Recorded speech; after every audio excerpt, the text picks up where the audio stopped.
Samantala, ginawa rin naman ng Philippine Councilors League o PCL ng Stamp of Approval ang V-Bank Interest-Free Loans na inisyatiba ng senatorial aspirant na si Chavit Singson.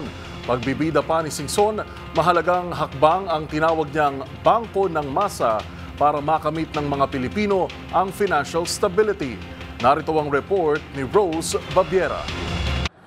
Ibinida ng senatorial aspirant na si Luis Chavit Singson ang kanyang karanasan sa public service sa pagbabahagi ng kanyang mga inisyatibo na nakakuha ng Stamp of Approval ng Philippine Councilors League o PCL. Sa ginanap na PCL Year-End National Assembly sa World Trade Center, isa sa mga inilahad ni Singson ang kanyang V-Bank Initiative, isang digital financial program na naglalayong magbigay ng mga interest-free loan sa mga Pilipino na walang access sa mga traditional financial services. Ito lamang daw ang pautang na walang interes ayon kay Singson.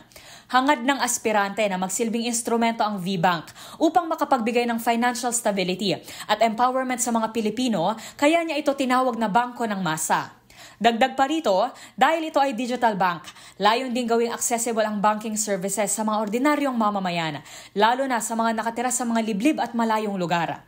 Bukod sa V-Bank, binigyang diin din ni Singson ang kanyang advokasya para sa mga electric vehicle na nakikita niyang magiging solusyon upang mabawasan ang polusyon at maisulong ang sustainable transportation.